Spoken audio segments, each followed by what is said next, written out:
네, 안녕하세요. 인문결TV. 저는 여러분들의 이슈 피커 애나입니다. 오늘은 임상훈 소장님과 함께합니다. 안녕하세요. 네, 안녕하세요. 네, 자 오늘 좀 이야기를 나눠보고 싶은 건 우리가 보는 세계를 좀 다뤄보겠습니다. 네. 지난 5월 23일부터 26일까지 무려 4일에 4일 걸쳐서 네. 유럽 의회에서 선거가 있었어요. 근데 저는 이 4일간의 선거도 뭐 네. 물론 유럽 전역에서 한다고 하니까 좀 낯설긴 했지만 유럽 의회가 뭐지? 네. 잘 몰랐어요. 이번 좀 설명 좀 해주시겠어요? 그러니까 유럽 연합에서 네. 선거가 있었던 거죠. 네. 유럽 연합이 있다. 이게 이제 과거에 우리가 어떤 연합체라고 하면은 이게 어느 정도의 어떤 그 응집력으로 연합을 했는가 이거잖아요. 네. 느슨한 형태인지, 그러니까 친목 단체인지 아니면은 완전 무슨 국가와 같은 유나이티드 스테이츠 오브 유럽인지 뭐 여러 가지 가능성이 있겠죠. 네. 유럽이라고 하는 것, 그러니까 과거에 유럽이 처음에 그 1차 세계대전, 2차 세계대전 이런 큰 경험들을 하잖아요. 네. 굉장히 콧대 높던, 그러니까는 그 직전 1차 세계대전이 사실상 유럽인들에게는 엄청난 물리적인 정신적인 피해였는데 네. 그 전까지는 이 유럽 사람들은 정말 무서운 게 없던 사람들이거든요. 네. 왜냐하면은 그 학문적인 발전이 뭐 그 이상 바랄 수 없을 정도. 그다음에 거기에서 나온 이제 과학적인 성과, 그러면서 과학적 어떤 사고 방식으로 이루어낸 기술적인 어떤 그 정말 이렇게 뭐 눈부신 성장. 네. 이런 걸 거치면서 이 사람들은 정말 이제 이대로 가면 신의 영역까지도 갈 수 있다는 그런 자부심으로 가득했던 사람들이죠. 예. 근데 1차 대전에서 너무나도 어이없게 잔인한 그런 어떤 방법으로 자기들끼리 서로 이제 자살을 한 거잖아요. 이게 뭐지라고 하는 그래서 이런 것들을 반성해 볼 시간도 없이 2차 대전이라는 게 또 한 번 터지죠. 네. 이러면서 유럽은 완전히 이제 소위 우리 좀 속되게 얘기하면 폭망해 버린 것이고 우리 잘 알고 있는 것처럼 세계의 어떤 흐름이 유럽에서 미국으로 넘어가 버린 것이죠. 네. 2차 대전이 지나면서 예. 그러면서 이제 유럽 사람들은 여러 가지 생각을 하겠죠. 바보가 아닌 이상은 생각을 하겠죠. 우리가 왜 그랬지? 반성도 할 테고 제일 첫 번째로 할 수 있는 것이 적어도 우리끼리는 싸우지 말아야 되는 거 아니냐 이거죠. 왜냐하면은 이 사람들이 그런 피해를 당해본 적이 없거든요. 왜냐하면 유럽이 그 전에 전쟁을 한다는 것이 왜 대외적으로 그렇죠. 예를 들어 식민지 전쟁인데 거기서 바깥으로 나가서 그렇죠. 뺏어왔죠. 그렇죠. 예, 거기서 자기네들끼리 싸운 게 아니라 무슨 피해를 입었겠어요? 아프리카 국가들 상대로, 아시아 국가들 상대로 무슨 피해를 얻었겠어요? 그렇죠. 근데 자기들끼리 싸우면서 어마어마한 피해를 입은 거죠. 왜냐하면은 자신들이 가지고 있는 무기가 세계 최강의 무기들이니까. 그러니까. 그걸 가지고 그 안에서 투닥투닥 싸우니까 자기네들도 과학 기술이 그렇게 발달해서 그게 사람 죽이는 쪽으로 올 줄은 몰랐죠. 그랬죠. 예. 그러니까 이 사람들은 적어도 우리끼리만 안 싸우면 전쟁 날 일은 없겠다는 생각을 할 수 있겠죠. 그러면서 시작된 것이 전쟁 물자를 공동 관리하자. 아하. 이게 이제 석탄과 당시에는 이제 전쟁 물자가 중요한 것이 석탄, 네. 철강 이런 것들이잖아요. 예. 그럼 조금 더 지나서는 이제 원자력. 그래서 이런 것들을 제일 먼저 시작한 것이 석탄, 철강을 공동 관리하자. 유럽 이제 내부에서 예. 이렇게 시작된 것이 결국은 발전하면서 결국은 유럽 연합까지 온 거죠. 유럽 연합까지 오는 과정에서 그러면 이 사람들의 최종적인 목표가 뭐였겠는가? 네. 우리가 이제 사실 유럽을 이제 잘 관찰을 해야 되는 것이 가장 어떻게 보면은 선진적인 모델, 여기서 선진이라 하면 꼭 좋다는 의미만은 아니에요. 예. 앞서 갔다는 것이죠. 앞선 전례를 보이고 그렇죠. 있는. 앞선 전례를 예, 보여줬다는 거. 그러니까는 아무도 경험해보지 못한 새로운 길을 개척을 하고 있다는 의미에서의 어떤 선진적인 모델을 계속 제시를 해줬던 그 인류 문화에 그거는 우리가 부정할 수 없다는 그렇죠. 것이죠. 예. 이 정치적인 형태에서도 마찬가지이고요. 그래서 이 국가 간의 연합 형태라고 하는 전례 없는 이런 그 새로운 모델을 시도를 하고 있다는 점에서 우리는 주목하고 봐야 된다는 것이죠. 네. 이 대목을 제가 이제 이따 마지막에 다시 한번 이제 말씀을 드리겠지만 예. 어쨌든 그렇게 되면서 궁극적으로는 이제 일단 제일 먼저 할 수 있는 것이 경제 유로존이라고 부르잖아요. 네. 경제권을 하나로 이제 묶는다. 그러면서 화폐가 하나로 묶어지는. 네. 물론 유럽 국가들과 유럽 연합 국가는 다르죠. 내부에 이제 몇 개의 국가, 지금 8개. 그 중에서 또 유로존은 더 좁죠. 좁은. 네. 네.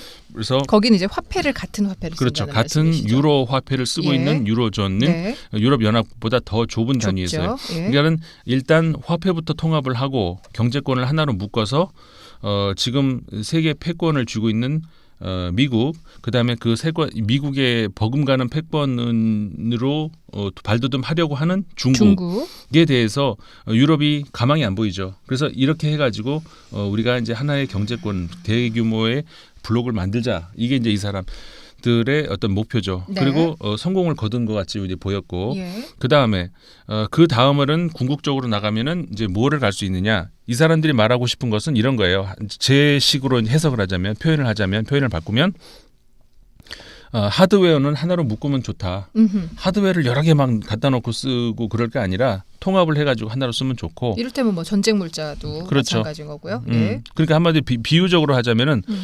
우리가 지금 이웃들끼리 이렇게 살고 있는데 큰 집을 짓자. 하드웨어 이건 좋다 이거죠. 근데 이제 생활 습관 이런 것들을 다 똑같이 할 필요는 없다. 이거는 이제 전체주의다. 그러니까는 문화는 더 잘게 쪼개. 그리고 그 이전에도 국가라는 이름으로 더 문화를 뭐라고 할까 강제적으로 통합했던 그런 네네. 선례도 있으니까. 네. 그러니까는 유럽 통합의 이야기가 나오면서부터는 국가가 묻고 있는 그런 문화적인 어떤 그 폭력 이런 것들도 해체를 해야 된다는 것이죠. 그러니까는 예를 들어서 프랑스를 예를 들자면은 프랑스의 북부 지방, 서부 지방, 남부 그러니까 알사스, 로렌 지방, 프로방스 지방, 브르타뉴 지방 이런 그 사이에서 얼마나 다양한 문화가 있는데 이거를 그냥 프랑스 문화 이렇게 어떻게 묶어버리냐? 국가의 폭력이다. 그렇죠. 독일은 더더군다나 더하죠. 이거는 페데럴 각 민족마다. 네, 예. 이 저기 그 연방 국가인데 그래서 이제 문화는 더 잘게 쪼개고 소프트웨어 그 다음에 이제 경제는 크게 묶고 그 다음에 더 나아가서는 국방력도 크게 묶고. 아하. 그러면 이제 예를 들어서 유럽 군의 창설이 그렇죠. 되는 유럽 거죠. 군이 만들어지 예. 지금도 그 얘기는 나오고 있고 네네네. 유럽 군이 만들어지면 적어도 그 안에서 전쟁을 못 하겠죠. 무슨 분쟁 그러니까 내전이 있을 수는 있겠지만 전쟁이라는 건 있을 수 없잖아요. 왜냐하면 1차, 2차 세계대전 같은 그런 거는 그렇죠. 없겠죠. 왜냐하면 유럽 군이라는 게 있는데 예를 들어서 우리 한국 군이 있지 경기도군, 서울군이 있지 않잖아요. 네네. 그래서 경기군, 서울군이 있으면 전쟁이 가능하지만 어허. 한국군이 있는데 전쟁이 어떻게 가능하냐. 그래서 그 국방권을 하나로 묶고 그다음에 외교권을 하나로 묶고 이렇게 하면서 이제 하나씩 한 단계를 나아가자는 것이 유럽의 큰 틀에서의 어떤 그 목표죠. 네. 근데 이제 그렇게 하는 과정에서 이거는 지금까지 제가 말씀드린 거는 굉장히 긍정적인 미래를 이상적인 보고, 그렇죠. 상향으로. 예. 그 이상을 보면서 가고 있는데 가다 보면은 안 될 것 같은데 이런 생각 혹은 너무 빠른데 너무 무리인데 뭐 이런 생각들이 나올 수 있잖아요. 그런 것들이 지금까지는 소수의 목소리였는데 이게 점점 커지기 시작한 거예요. 그러면서 유로 회의주의라는 것이 이제 등장을 하게 되는 것이죠. 이거 좀 안 좋다. 그 방향 자체도 나는 별로야. 그렇죠. 예, 예. 그러면 그런 경향 안에서도 여러 가지 경향이 있겠죠. 또 세부적으로 근본적으로 이런 거는 처음부터 잘못된 생각이었어라는 사람도 있을 거고 뭐 다 좋은데 지금 너무 빨라 이런 사람들도 있을 거고. 그러니까 그 안에서도 다양한 이제 그 경향이 있는 것이죠. 네. 그러니까는 유럽 이상주의와 유럽 회의주의 사이에서의 어떤 그 뭐라고 균열이 서서히 보이고 있는 것이 현재의 유럽이에요. 네. 그렇게 만든 데에는 다양한 이유가 있죠. 첫 번째로 생각할 수 있는 것이 일단 실업률이 점점 높아지고 있는 거. 근데 이거는 전 세계가 뭐 우리나라 실업률 높다 그러는데 물론 높죠. 근데 전 세계가 똑같이 고민해야 될 문제예요. 이거는 다른 문제니까 우리가 여기서는 네. 얘기하지 말기로 예. 하고 그 문제. 그 다음에 두 번째가 이제 난민 문제. 2015년에 갑자기 난민 쏟아져 들어왔죠. 그러면서 유럽 사람들이 몸살을 앓기 시작을 해요. 그러면서 이거 이런 식으로 안 되겠어. 이거 다 막든지 뭐 해야지. 왜냐하면 쉥겐 조약이라고 또 따로 있잖아요. 유럽 연합 국가와도 또 다른 겁니다. 쉥겐 조약은. 네. 그러니까 쉥겐 조약에 가입한 국가 중에 유럽 연합 국가가 아닌 나라도 있고 거꾸로 유럽 연합 국가인데 쉥겐 조약 가입하지 않은 국가도 있고 이게 두 개가 살짝 쉥겐 달라요. 조약이 뭐죠? 쉥겐 조약이라고 하는 것은 하나의 여권을 가지고 하나의 그 유럽 국가를 들어갔을 때 그 다음에는 그 쉥겐 조약 가입한 그 회원 국가 사이에서는 마음대로 왔다 갔다 할 수 있는 거.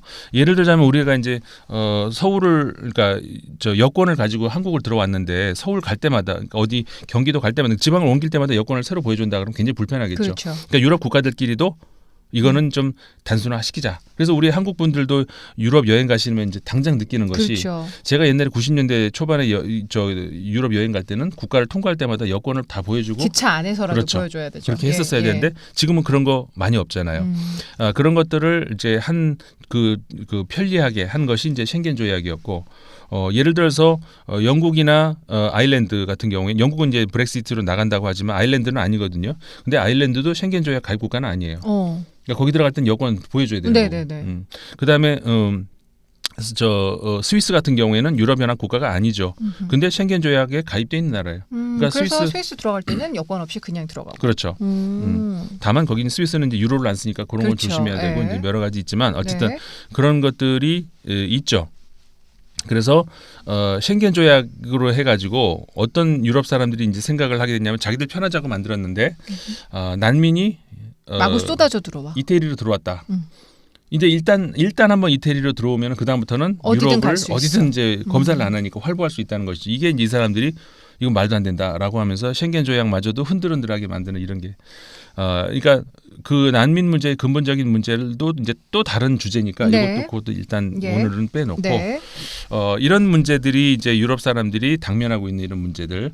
그래서 유럽 의회라고 하는 것은 이런 유럽에서 공통적으로 가지고 있는 이런 그 문제들을 그 국가의 정상들이 모여서 회의를 해서 해결할 수도 있겠지만 그거보다는 국민이 선출한 사람들이 모여서 회의를 하는 것이 더 민주적으로 보이겠죠. 그래서 국민들이 선출한 사람들이 유럽으로 가서 유럽 의회가 이제 저기 프랑스 스트라스부르크에 있죠. 거기 모여서 회의를 해서 결정을 하자라고 하는 아이디어에서 만들어진 것이 유럽 의회라는 것이죠. 네. 그래서 유럽 의회가 말 나온 김에 이제 다른 것도 간단하게만 설명을 드린다면은 일단 유럽 연합이라는 것이 있으면은 그걸 움직이는 집행부가 있어야 되잖아요. 네. 그게 이제 한 국가로 말하자면 정부, 유럽 집행부가 있고 네. 그거는 이제 저 브뤼셀에 있죠. 예. 벨기에 브뤼셀에. 그 다음에 유럽 의회가 있는 것이고 이렇게 하면 이제 우리식으로 하자면은 그러니까 행정부와 입법부 그런 관계. 네. 근데 이제 유럽의 많은 나라들이 잘 아시겠습니다마는 그 단일 국회가 아니라 두 개의 양원제로 돼 있는 나라들이 많이 있죠. 그러니까 장단점이 많이 있는데 이 유럽 사람들은 장점으로 많이 생각을 해요. 그러면서 이원적으로 입체적으로 보자는 것이죠. 예. 원래의 상원 하원은 출발은 귀족들 생각도 한번 들어보고 왜냐하면 이 사람들이 아무래도 더 배우지 않았냐 엘리트 생각이라는 것이죠. 더 배우지 않았냐 더 경험도 있지 않겠냐 뭐 이런 사람 얘기도 들어보고 근데 더 민주적 방식으로 일반 서민들 이야기도 더 반영을 해야 된다. 이게 상원과 하원의 원래의 양당제에서의 취지였잖아요. 네. 현재는 국가마다 이제 많이 다르지만 유럽도 그래서 그런 굳이 비유를 하자면은 그런 식으로 상원에 해당하는 것이 있습니다. 네. 이게 뭐냐면은 각 국가의 정상들이 유럽연합 소속 국가들의 정상들이 모여가지고 회의를 하는 소위 유럽 이사회라고 부르죠. 카운슬이라고 하는. 네. 그래서 그 유럽 이사회가 있고 이것이 그러니까는 유럽의 상원에 해당되겠죠. 그 다음에 유럽의 하원에 해당하는 것이 바로 이번에 선거가 있었던 유럽 의회. 연합의 예. 의회. 네. 네. 그 유럽 연합의 의회가 이번 그 23일부터 5월 23일부터 26일까지 네. 그 나흘간 이루어진 거죠. 예. 원래는 이제 이게 유럽 규정에는 5월 마지막 일요일 날 하게 돼 있어요. 그러니까 26일 날 해야 되는 거죠. 네. 근데 이것도 이제 굉장히 그 우리가 특징으로서 재밌게 봐야 되는 뭐냐면은 그렇게 정해져 있지만 국가 안에서 국가 내부의 법으로 예를 들자면 영국 같은 경우에는 일요일 날 선거가 안 되게 돼 있어요. 네. 그러면은 5월 마지막 일요일 날 선거를 해라라고 했는데 영국법이 안 그렇잖아요. 그러니까 그래? 그러면 영국법 거의 존중할게라고 하면서 그 앞서서 할 수 있는 너희가 거죠. 할 수 있는 날 해. 그렇죠. 그래서 23일 날 영국과 네덜란드가 시작을 했고 네. 24일 날 하는 나라들, 25일 날 하는 날. 근데 대부분의 나라들은 그래서 26일 일요일 날 선거를 했던 것이죠. 네. 근데 이 선거 결과를 두고서 네. 지금 이제 분석들이 나오는 걸 보면 일단 중도 정당들의 뭐라 그래야 되죠? 이렇게 좀 후퇴? 예. 그리고 회보. 구구 정당들이 굉장히 약진을 약진했다. 했고 또 하나 녹색당의 약진, 네. 그러니까 의석수를 가지고서 지금 이렇게 표현을 쭉 이렇게 스펙트럼을 펼쳐서 했을 때 이 가운데 부채꼴 모양에서 이 가운데에 해당하는 이 중도파라고 하는 그 정당들이 굉장히 의석을 많이 빼앗겼고 그렇죠. 반대로 이 오른쪽에 해당하는 극우파들이 지금 그러니까 우리 흔히 포퓰리즘 네. 정당들이라고 하는 그런 정당들이 굉장히 의석을 많이 차지했고 그리고 이 좌쪽에 있는 녹색당도 의석을 굉장히 많이 차지를 했다. 네네. 그러니까 지난번과 비교했을 때 이 예. 결과를 지금 분석들을 많이 하시더라고요. 네네. 어떤 의미가 있는 걸까요? 이제 여러 가지 몇 가지 이제 의미를 우리가 뽑아낼 수가 있죠. 네. 일단 그 선거 과정을 먼저 간략하게 말씀을 드리자면은 유럽 의회의 선거를 해야 되니까 유럽 시민들이면은 누구나가 이제 투표권을 가지고 있죠. 네. 그러니까는 유럽 의회의 경우에는 내가 어디를 가도 상관없어요. 내가 예를 들어서 프랑스 국적을 가진 사람인데 아일랜드에 살고 있어 지금. 그러면 투표를 어떻게 하느냐? 그냥 거기서 하면 돼요. 아하. 그리고 어디 뭐 마찬가지 독일 사람인데 어디 저기 그 핀란드에 살고 있다. 거기서 투표하면 돼요. 네. 그러면은 각 국가별로 리스트를 만들죠. 예. 왜냐하면 국가 안에서도 여러 가지 정당 소위 말해서 정당 그러니까는 교섭 단체가 있겠죠. 네. 교섭 단체이기 전에 어쨌든 정치적인 어떤 단체가 있겠죠. 그 정당들의 리스트가 쭉 되어 있고 리스트가 이제 나와요. 그러면은 국민들이 그걸 보면서 고르죠. 나는 이번에 프로그램을 보면서 나는 A라는 정당을 찍겠어. 나는 B라는 정당을 찍겠어. 그러면 국가별로 이게 이제 통계가 나오겠죠. 네. 그러면 그걸 가지고 국가별로 먼저 결정을 하는 거예요. 예. 인구 순으로 가장 많은 의석을 확보하고 있는 나라는 독일입니다. 다른 게 아니라 저 국민 그 인구 순으로 하는 네네. 거니까 인구 비율대로 독일이 96석을 가지고 있고 예. 그다음에 프랑스가 74석을 가지고 있고 이탈리아와 영국이 아마 73석으로 저는 알고 있고 그다음에 스페인이 54석인가 아마 그렇게 될 겁니다. 그리고 폴란드가 그 다음으로 한 51석. 제가 숫자는 좀 틀릴 수 있지만 그 정도가 돼요. 그 정도가 비율로 이제 봤을 때는 인구 비율로. 네네. 그래가지고 지금 독일, 프랑스, 영국, 이탈리아, 포르투갈, 스페인, 예. 스페인. 예. 그다음에 스페인, 포르투갈. 폴란드. 아, 예. 이 6개 나라 정도가 인구 대비 우리가 이제 뽑기 때문에 많은 의석수를 보유하고 있는 나라들이다 이렇게 네. 얘기할 수 있고 아주 작은 나라들도 있잖아요. 예를 들어 몰타, 키프로스 이런 나라들 같은 경우는 정말 조그마한 나라이기 때문에 그런데도 몇 석은 갖고 있죠. 기본적으로는 6석. 6석. 예, 기본은 6석은 보장을 해준다. 네. 이렇게 돼서 총 751석이 이제 만들어져 있어요. 751석을 채워 넣기 위해서 이제 각국에서 선거를 하는 것이고, 그럼 독일에서는 96석을 가지고 올 거 아니에요? 프랑스에서는 74석을 가지고 오겠죠. 그럼 96석 안에서 우파 있고 좌파 있고 중도 있고 뭐만 있을 거 아니에요. 프랑스도 그럴 거고 그 각국에서 모인 그 유럽 의회에 이제 당선된 사람들이 유럽에서 다시 그러면 정치적인 단체를 만들겠죠. 교섭 단체를 그렇게 해서 만들어진 것이 이제 그 안에서 예를 들어서 EPP 소위 말해서 유로피언 포퓰러 파티. 네. 이게 이제 가장 큰 정당이었었어요. 그러니까 사실 유로피언 포퓰러 파티 그러면 우리말로 하면 유럽 인민당이라고 하는 것이 맞죠. 네. 근데 우리가 인민당 그러면 무슨 싫어하시죠? 예. 좌파 같잖아요. 예. 근데 사실 포퓰러라는 말 자체가 좌파 그게 아니죠. 그런 게 아니잖아요. 그러니까 우리는 인민이라는 말을 안 쓰기 시작해요. 그러니까요. 그렇게 되기 때문에 국민이라고 그래서 네. 유럽 국민당이라고 이제 많이 얘기를 하죠. 근데 사실은 국민이라는 의미보다는 인민이 맞는데 그래서 유럽 인민당이라고 죄송. 사실 유럽 인민당이라고 번역하는 것도 있고 유럽 국민당이라고 번역하는 거 있는데 어쨌든 원래가 포퓰러이기 때문에 그렇다는 거. 그게 이제 우파예요. 가장 크고 그다음에 사회민주당이 이제 좌파라고 할 수 있는 네. 것이고 그 두 정당이 그러니까 유럽에서 가장 큰 온건 우파와 온건 좌파. 네. 였고 그다음에 이제 점점점 왼쪽으로 갈수록 이제 극단으로 갈 수도 있고 오른쪽으로 극단으로 갈 수도 있는. 근데 지금까지의 유럽 의회는 온건 좌와 온건 우 다시 아까 말씀드린 EPP와 SND 그러니까 소셜 사회진보당. 그렇죠. 네. 소셜 앤 데모크라틱 예. 이 두 정당이 합치면 과반을 항상 넘었어요. 그러니까는 그냥 온건 좌우가 유럽 의석을 지배를 해왔었죠. 네. 의회를. 예. 그랬는데 이번에 변화가 뭐냐면은 아까 말씀하셨잖아요. 중도 쪽에 가까운 온건 좌파, 온건 우파의 몰락이에요. 네. 굉장히 의석수를 많이 잃어서. 몰락. 네. 근데 몰락이 어느 정도 얘기를 하면 우리가 몰락이라고 하냐? 무슨 뭐 폭망 그건 아니고 그러니까 의석을 많이 잃어서 여전히 제1당은 EPP고 다시 말하면 온건 우파고 제2당은 SND. 네. 그래서 온건 좌파인데 제1당, 2당은 그대로예요. 유럽 전체를 놓고 보면. 그런데 의석을 많이 잃어서 이 둘을 합쳐도 과반을 못 넘어요. 이제는. 그러면은 앞으로 이 사람들이 누군가와 연정을 해야 다수를 만들겠죠. 그렇죠.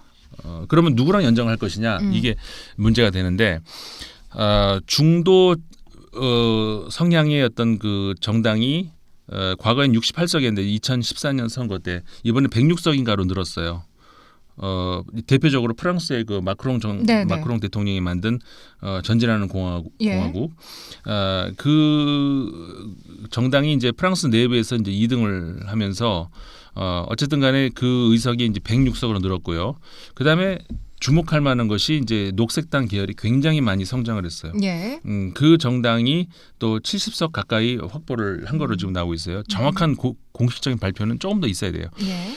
그러니까는 이 아까 말씀드렸던 그 온건 좌파, 온건 우파가 두 당으로 맞는 과반이 안 되니까 네. 과반을 만들기 위해서 누군가는 이제 손을 잡아야 되는 텐데. 누굴 잡느냐, 예. 중도를 잡느냐, 아니면 녹색당을 잡느냐. 좀 더 왼쪽으로 가서. 그렇죠. 네. 그거에 따라서 정책이 어떻게 되겠죠. 제가 조심스럽게 예견을 하건대 중도와 잡을 가능성이 크다라고는 네. 볼 수 있어요. 예. 물론 제 개인적인 욕심은 녹색당이 들어갔으면 좋겠지만 네. 그건 제 개인적인 생각이고 아마도 중도가 그 같이 손을 잡지 않을까. 근데 어쨌든 간에 중도 같은 경우에는 이리 올래 그럼 네 그러고 들어가지는 않을 거예요. 나름대로 캐스팅 보트 역할을 하고 싶겠죠. 예. 한마디로 몸값을 네네. 왜냐하면 자기들이 안 들어가면은 이쪽에서 몸이 다를 그렇죠. 테니까. 몸이 네. 다르. 근데 다만 적당히 빼야지. 왜냐하면 녹색당이 있잖아요. 그렇죠. 녹색당이 더 붙어버리면 왼쪽이랑 손잡을 그렇죠. 수 있으니까. 그럴 수도 있기 때문에 네.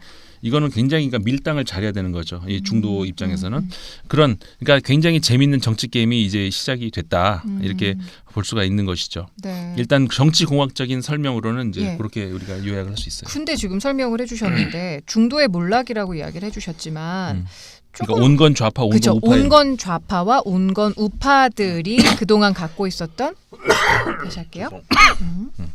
그러니까 온건 좌파와 온건 우파가 갖고 있었던 의석이 많이 줄어들었다고 이야기를 해주셨고 네. 그런데 이게 중도의 몰락이라고 보기에는 조금 그러니까 이 스펙트럼을 좀 이렇게 부채를 쫙 펼쳐놓고 봤을 때 이 좌측이랑 손을 잡게 될 수도 있고 그렇죠? 우측이랑 손을 잡을 수도 있게 됐고 약간 이렇게 유연함이 좀 더 늘어났다고 저는 해석도 할 수 있을 것 같은데 어떻게 보세요? 일단 그 중도의 몰락이라는 표현은 조금 우리가 이제 조심을 해야 되는 것이 예. 왜냐하면 아까 말씀드린 것처럼 진짜 중도를 표방하는 사람들이 나왔기 때문에 네네. 물론 제 개인적으로 이 중도라는 표현에 대해서 과연 이들이 중도일까? 그러니까 정치적으로 중도라는 것이 존재할까? 이거에 대해서는 이제 근본적인 의문은 있죠. 네. 그렇죠. 그거는 배제하고 네. 어쨌든 간에 스스로 나는 중도다라고 이제 나온 사람들이 저 사람들이 중도구나라고 하면서 이제 유권자들이 찍어서 중도라는 세력이 만들어졌다는 그 사실관계는 네, 분명히 네. 있기 때문에 예. 그렇게 놓고 봤을 때 중도가 굉장히 커졌죠. 그러니까는 온건 좌파, 온건 우파 그들이 지금까지는 좌우라고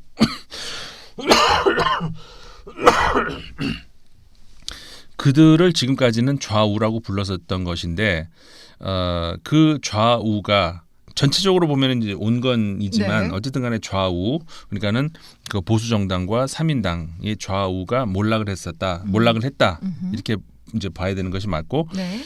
그 빈자리에 중도가 굉장히 약진을 했다 이렇게 표현을 해야 되는 것이 맞죠. 예. 그런데 그래서 이제 중도가 몰락이 아니고 중도가 오히려 좀 세력을 확장했다. 네. 그러니까 유연함이 좀 더 커진 것 같아요. 그렇게 볼 수도 예. 있죠. 예, 예. 있는데 그러면 그 다음으로 자연스럽게 그 대목으로 넘어가 볼게요. 중도라는 것이 그러면은 도대체 뭐냐? 사람 아까도 말씀드렸잖아요. 나는 중도다라고 국민 앞에 서서 국민들도 저 사람 중도다. 그리고 이제 찍어서 중도 세력이 만들어진 것이 그 현실. 마크롱 대통령도 약간 그런 프랑스가 이제 편이고요. 대표적인 네, 그런 네. 경우죠. 근데 중도가 뭐냐? 중도라는 것이 정치적으로 가능한가? 자, 이건 논쟁거리가 될 수 있는 것이죠. 저는 개인적으로 정치적으로 중도라는 것은 없다라고 하는 입장이기 때문에 그 문제에 대해서도 지금 이야기를 해드릴게요. 중도에 대해서 그러면 네. 우리 좀 더 짚어봤으면 좋겠는데 네네. 그 저희가 지난 좀 오래되긴 했습니다만 그 지난 에피소드에서 나쁜 중도 예. 나쁜 중도는 우리 그 인문결 연구소에서 나온 책을 통해서도 예. 좀 살펴봤었는데 예. 일단은 중도에 대해서 선생님은 좀 회의적으로 네. 표현을 하셨던 게 예. 기억이 나요. 예. 좀 더 좀 부연 설명을 해주시겠어요? 그러니까 중도를 표방한다라고 하는 것은 정치적으로 아무 생각이 없다는 얘기랑 똑같아요. 근데 그럴 수는 없죠. 그 구체적인 예를 들어드릴게요. 예를 들어서 이제 프랑스의 마크롱 대통령이 만든 전진하는 공화국, 라 레publique en marche 이게 이제 그 중도를 표방하면서 그 세계의 국제 무대에서의 어떤 주요 국가의 그 여당이 된 그런 네네. 이제 케이스죠. 그런데 그 정당이 추구하는 게 뭐냐? 사안마다 다 다르죠. 사안마다 굉장히 우파적인 그런 사안이 있고 그리고 좌파적인 사안이 있어요. 제 말씀은 그거예요. 우파적인 정책이 다시 말해서 주어진 그 사회에서 이거를 조금 더 실험적인 모험을 통해서 좀 더 앞으로 전진하는 방향으로 끌어 나갈 것이냐 아니면은 이거를 현재의 그 체제를 좀 더 이렇게 굳건하게 다지는 쪽으로 방향을 잡느냐 이렇게 하는 다양한 그 정책들이 있는 것이지 그것도 아니고 이것도 아니고라고 하는 그런 건 없다는 얘기죠. 그렇죠. 그런 의미에서 제가 이제 나쁜 중도라고 이제 네네. 가짜 중도 예, 이렇게 가짜 중도 표현을 네네. 한 것이고 네. 이제 그런 중도라는 건 없다는 것이고 예를 들자면 지금 이번에 그래서 유럽 선거에서 마크롱 대통령이 만들어낸 정치 프레임이 뭐냐면은 네. 포퓰리스트 대 프로그레시스트예요. 그러니까는 그 포퓰리스트를 누구로 생각을 하느냐면은 네. 극우 세력으로 생각을 하는 것이고 네. 프로그레시스트를 자신들이라고 얘기하는 네. 것이죠. 이거예요. 그러니까 전진하는 그렇죠. 쪽과 한마디로 말해서 마크롱 대통령 본인이 정치 프레임을 진보와 보수, 다시 과거의 진보와 보수가 아닌 새로운 의미에서의 진보와 보수로 다시 짠 거예요. 여기에 중도가 어딨냐 이 말이에요. 그렇죠. 제가 하고 싶은 말은 이제 그 말이 되는 거죠. 그러니까 항상 무언가가 상대적인 그렇죠. 거지. 그렇죠. 나는 중도야, 나는 뭐 우파야, 좌파야 이렇게 하기에는 다르다는 그러니까 다른 입장이란 그러니까 항상 말씀이신 우리가 거죠? 이제 그 일반 우리 시민들도 이런 비슷한 그 정치적인 표현을 할 때 네. 항상 자신의 정확한 목소리를 꺼려하는 그런 경향들이 있죠. 왜냐하면 자신의 목소리를 많이 이야기할수록 공격 당할 확률이 많이 높기 때문에 네. 적당한 선에서 이렇게 그게 이제 흔히 중도라고 하는 난 중도야. 그거예요. 그러니까 내가 뭐 예를 들어서 A 정당 A 정 좋긴 한데 이렇게 얘기하죠. 네. 왜냐면 난 A 정당이 좋아라고 하면 공격의 빌미를 제공하기 때문에 그렇긴 한데 뭐 아니면 나는 사실 B 정당을 찍긴 찍었는데 항상 뭐 많은데 맞아요. 이게 우리나라만 그러냐 아니에요. 전 세계적으로 다 그래요. But 예. 나는 여기에 선거했어. but 아니면 프랑스에서 매 항상 뒤에 뭐가 붙어요. 이게 이제 그 중도의 특징이라는 거죠. 한마디로 말해서 유연 부담을 갖지 않겠다는 그런 거거든요. 그건 정치적인 견해가 없다는 의미로밖에 해석이 할 수 없다는 거예요. 근데 뭐 일반 국민들도 정치적인 견해가 없을 수가 없는데 이렇게 직접 이제는 그 대의 정치 제도에 의해서 국민들에 의해서 뽑힌 그런 사람들로서는 더더군다나 난 중도야 이렇게 해버리면 뭐 하자는 거예요. 그렇죠. 네. 그러니까는 정확한 그 저 프로그램을 보여주고 그 주어진 현안에서 우리 입장은 이거다라는 것이 분명해야 된다는 거거든요. 네. 예를 들어서 지금 프랑스, 독일, 영국은 좀 왜냐하면 영국 같은 경우에는 잘 아시겠지만 브렉시트라고 하는 거예요. 원래는 이번에 선거하면 안 되는 그러게 나갈 때잖아요. 예, 우기는 짬뽕이 돼버렸는데 원래는 3월 29일이면 나갔어야 되는 건데 그러니까요. 계속 이러면서 결국 못 나갔거든요. 예. 그리고 4월에 나갔어야 돼요. 또 한 번 놓쳤어. 네. 결국은 10월에 나가게 되면서 그것도 또 이제 두고 봐야 돼. 그렇죠. 뭐 알 수가 없어요. 그래서 일단 선거는 참여를 했고. 했어. 예. 그랬는데 어떻게 보면 이제 10월에 나간다. 그러면은 어떻게 돼요? 그 유럽 의회에 뽑힌 영국 의원들은 다 사퇴를 해야 돼요. 그러면은 빈 의석은 또 어떻게 하느냐? 그러니까 이 비용이 쓸데없는 비용이 들어가는 것이죠. 네. 그 빈 의석은 남은 국가들이 일부는 나눠 가져요. 그리고 일부는 남겨둬요. 왜? 나중에 이제 가입할 국가들이 있잖아요. 네. 그 국가들을 위해서 이제 그냥 놔두는 거예요. 그런 식으로 되는데 이게 영국 같은 경우에는 예외고 이제 독일, 프랑스, 뭐 이탈리아 이런 스페인 이런 그 유럽을 뭐라고 할까요? 그 좀 중간에서 좀 중심을 잡아주는 그런 국가들, 뭐 인구가 많으니까. 네네. 그런 국가들의 경우에 전체적으로 보면은 이번에 저는 이렇게 보고 싶어요. 정치적인 프레임 혹은 정치적 좌표가 약간 이동을 했다. 이렇게 평가하는 것이 가장 맞다고 보여져요. 정치적 좌표가 어느 쪽으로 이동을 했을까요? 그러니까는 이런 거죠. 아까 예를 들어서 네. 항상 어느 사회나 그냥 이 사회의 현 체제를 굳건히 하자는 지키자는 쪽이 이제 보수잖아요. 예. 그렇지만 거기에 대해서 항상 지향하는 바가 이게 아니에요. 저쪽으로 가야 된다. 혹은 이쪽으로 가야 된다라고 하면서 그쪽으로 끌고 가는 쪽이 이제 진보라고 할 수가 있는 것이죠. 네. 근데 그게 아니고 그 반대 방향으로 끌고 가는 건 이제 수구라고 흔히 네네. 얘기를 하는데 그래서 그 진보라고 하는 것은 그 매 시대마다 있었고 그러니까 진보가 프랑스 혁명 때의 진보하고 다르죠. 마르크스가 활동하던 시대의 진보하고 예. 지금 21세기 진보는 다르단 말이에요. 네네. 서로 왜냐하면 역사적 배경이 다르고 문맥이 다르기 때문에 진보의 목소리가 똑같을 수가 없다는 얘기예요. 그러니까 진보의 몰락이라는 말은 그 정치학적으로도 말이 안 되고 역사적으로도 말이 안 되고 인문학적으로도 말이 안 된다는 얘기예요. 그러면 그 무슨 어떻게 얘기를 하면 좋으냐? 21세기 현재의 진보는 21세기 유럽에서의 현재의 진보는 어디로 가 있느냐 이렇게 얘기를 해야 되는 것이죠. 그게 뭐냐면은 우리가 이제 몇십 년 전만 하더라도 진보의 가장 첫 번째 화두는 노동 문제였었어요. 네. 그리고 분배 문제였었던 것이죠. 네. 그 문제가 지금 모두 해결이 됐다는 의미가 아니고 예. 그런데 지금은 가장 큰 어떤 진보의 화두가 어디로 유럽에서는 갔냐면은 환경으로 그렇죠. 갔죠. 환경 문제로 가버린 거예요. 그래서 녹색당이 그렇죠. 많은 의석을 차지하게 된 거고.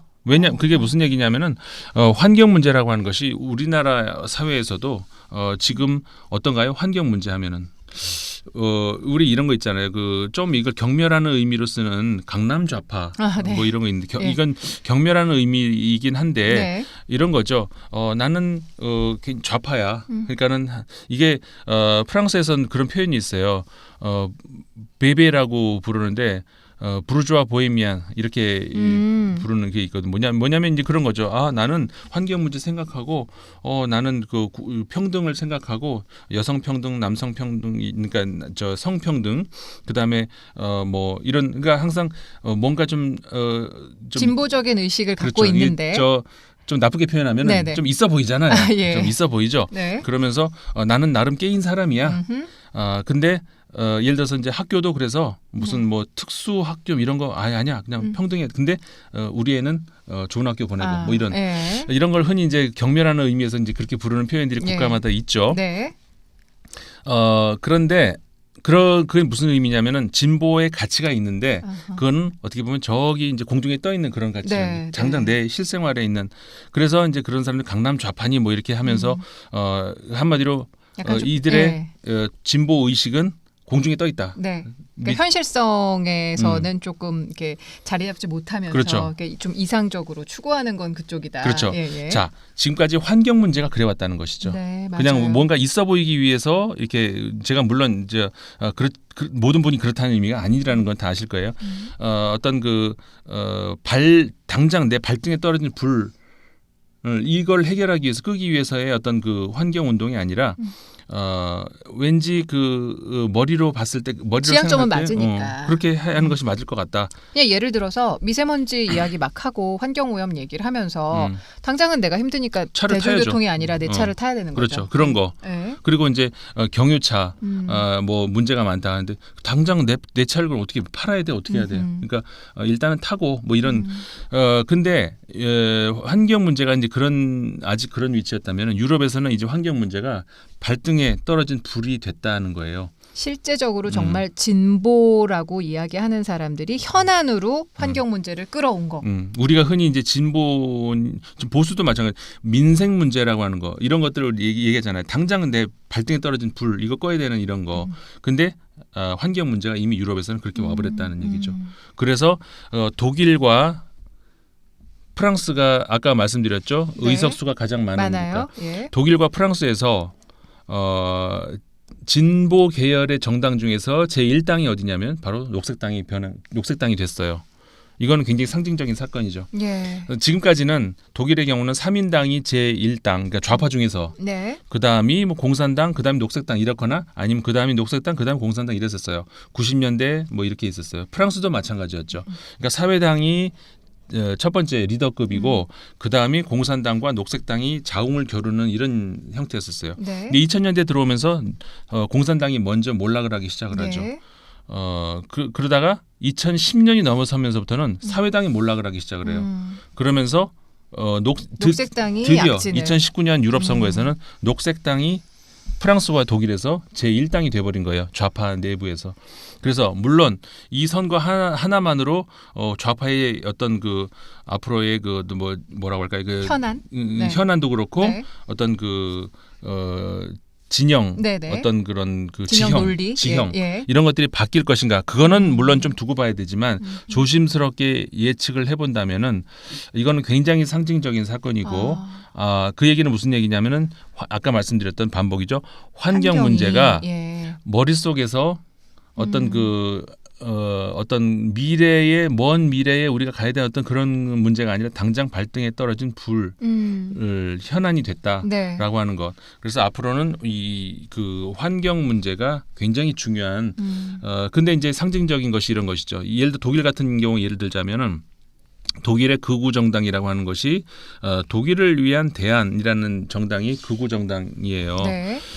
그 정당 같은 경우에는 환경 문제에 있어서 거부를 해요. 무슨 얘기냐면은 환경 문제 그거는 가짜다. 가짜 뉴스라고. 네, 그게 맞아요. 가짜 뉴스라고 예. 얘기해요. 그러니까 지어낸 것들이다. 그러니까 좌파들이 지어낸 것들이다. 환경 문제 그런 거 없어. 다 가짜야. 이렇게 얘기하는 것이죠. 그 얘기하면 트럼프 대통령이 생각나죠. 그렇죠. 그러니까 미국 같은 경우도 유럽적 그 가치로 보자면은 지금 극우 정당이 집권을 하고 있는 거죠. 맞아요. 일본도 극우 정당이 집권을 하고 있는 것이고 한국은 극우 정당이 제1야당을 하고 있는 것이죠. 유럽적 가치에서 보자면 그렇다는 얘기예요. 네. 그러니까 유럽에서는 그러면 그렇지 않느냐? 유럽도 맞아요. 다만 제가 하고 싶은 얘기는 유럽에서는 그런 걸 극우라고 불러요. 근데 우리는 그 한나라당을 극우라고 안 하잖아요. 우파에서. 그렇잖아요. 그렇죠. 좌파에서는 극우라고 예, 부르지만 예. 자신들은 물론이고 우파에서 극우라고 안 불러요. 미국도 현재 공화당을 극우라고 안 부르죠. 근데 이게 똑같은 비슷해 보이는 현상이지만 유럽에서는 이게 극우라고 불린단 말이죠. 그 좌표가 어떻게 이동을 했는지 지금 설명이 좀 되는 것 같아요. 그러면 마지막으로 하나만 좀 더 짚어보려고 그러는데요. 이번에 그 극우 정당도 많이 의석을 얻었단 말이에요. 네. 지난번보다. 네. 근데 이제 이것의 배경이 되는 게 앞서 우리 잠깐 짚었는데 난민 문제가 있었단 네. 말이에요. 네. 이거는 또 앞으로 어떻게 그러면 실마리를 좀 찾아갈까요? 난민 문제야말로 그 페이크 뉴스가 많이 이제 들어가 있어요. 네. 물론 2015년에 굉장한 유럽이 난민 문제로 고통을 겪은 건 사실이에요. 갑자기 쏟아져 들어오는 난민에 대해서 이들이 어떻게 할 바를 몰랐죠. 다만 접근법이 그러면 받지 말아야 되냐? 저는 그거는 그렇게 생각하지 않아요. 왜냐하면 이거는 그 물론 정치적으로 이들이 그 선택이 그 정치적인 선택과 어떤 당위성의 선택은 좀 다를 수 있잖아요. 어떤 정치적인 선택이 이들이 이제 필연적으로 좀 이렇게 보호 본능 이게 좀 그렇게 방어적인 그렇게 돌아서는 것에 대해서 이 한편으로 이해는 가요. 하지만 당위성 을 놓고 보자면은 결국 그 이 쏟아져 들어오는 난민들이 왜 들어오느냐? 전 두 가지라고 봐요. 첫 번째, 유럽이 19세기 말 20세기 초에 그 나라들을 그렇게 개판으로 만들어 놨어요. 제국주의를 통해서 아프리카를 그렇게 만들어 놨고 서아시아, 심지어 동아시아까지 그렇게 만들어 놨어요. 그 결과물이 이제 나오고 있는 것이죠. 그리고 두 번째는 뭐냐면은 그 지금 아프리카에 얼마 전에 우리 그 피랍됐다가 이제 석방됐던 그 석방이 아니고 구출했죠. 인질이 구출됐던 부르키나파소. 예. 부르키나파소인가요? 네, 맞아요. 부르키나파소. 예. 그 아프리카 그 지역. 예. 그 다음에 우리 이제 항상 얘기했던 서아시아 지역. 이 지역들이 우리가 상상할 수 없는 어떤 큰 기후 변화의 위기에 지금 놓여 있어요. 사막화를 비롯해서. 네. 그러니까 지금까지 오는 비에 그냥 이렇게 농사 지으면서 이렇게 했던 그런 사람들이 저기 농사가 좀 완전히 지금 이제 지금까지 전통적인 기법으로 안 되게 되어버린단 말이에요. 네. 그러니까 이 사람들 어떻게 이게 뭐지? 기후 변화라는 것이 무엇인지 모르는 사람들이죠. 뭐지? 이동을 하는 거예요. 도심으로 이동하고 먹고 살 게 없는 것이죠. 시리아의 가장 큰 문제가 사실은 거기서부터 시작이 돼요. 기후 변화로 인해 가지고 거기서 지금 굉장히 그 먹고 살 문제가 좀 힘들어진 거예요. 그러니까 지금 말씀하시는 게 환경 문제랑 난민 문제랑 뗄래야 뗄 수 없는 문제가 돼버렸어요. 결국 그 문제예요. 예. 그러니까 이것에 대해서 적극적으로 질문하고 해답을 찾아야 된다라고 생각을 하는 사람들이 녹색당에 표를 주었을 것이고, 그렇죠. 근데 이게 그냥 단편적으로 난민 들어오는 거 싫어, 나는 그렇죠. 이들 막고 싶어, 이런 사람들은 극우 쪽으로 표를 하는 거예요. 줬을 다시 거고. 말해서 21세기형의 진보와 보수는 바로 이 환경 문제를 가지고 환경 문제에서 이거는 심각한 문제다. 우리가 대책을 세워야 된다. 연대를 해야 된다라고 생각하는 것과 그건 거짓말이다. 네. 얘들이 우리 다 읽어놓은 거 살자고 끼어드는 것이고 이걸 막아야 되고 환경 문제 그런 거 없다라고 하는 것이 우파인 것이고 그게 이제 우리가 소위 지금 말하는 극우라는 거예요. 그렇죠. 자, 오늘 설명을 쭉 들으면서 그나저나 선생님 목 괜찮으세요? 좀 아파요. 기침을 자꾸 이제 방송 중에 기침이 나올 것 같으니까 막 달리시는 거예요. 나도 모르게 막 달리셔가지고 말이 빨랐죠 오늘. 예, 오늘 그 우리 저기 임상훈의 뉴스하청 공장에 익숙하셨던 청취자 분들이라면 인문결 TV는 뭐 좀 낯설게 처음 보시는 분들이라면 괜찮겠지만 임상훈의 뉴스하청 공장을 보시는 분들은 와, 임상훈 선생님 입에다 모터 다셨네. 약간 이런 느낌이실 것 같은데 너무 빠르게 느껴지시면 약간 저속으로 들으셔도 제가 지금 좀 지켜보고 있는데 이게 뭐 저속 이런 건 없네요. 저속 주행은 안 되는구나. 어떤 거는 좀 빨리 들을 수도 있고 좀 이런 게 있는데 유튜브는 돼요. 유튜브는 되는데 요거 좀 안 되네요. 예, 어쨌든 오늘도 유용한 이야기 잘 들어봤고요. 선생님께서 이야기해 주신 내용을 해설서 삼아서 다시 한번 유럽의회 선거 결과에 대해서 좀 뉴스 클립 등 것을 좀 지켜보면 확실하게 좀 이해를 할 수 있을 것 같습니다. 네. 아, 그나저나 오늘 몸도 안 좋으신데. 그러게요. 예, 빨리 감기 쾌차하시길 바라고 예, 환절기 건강 관리 잘 하시고요. 저희는 또 다음 시간에 다시 뵙겠습니다. 지금까지 인문결 TV 임상훈 선생님 그리고 전 애나였습니다. 고맙습니다. 고맙습니다.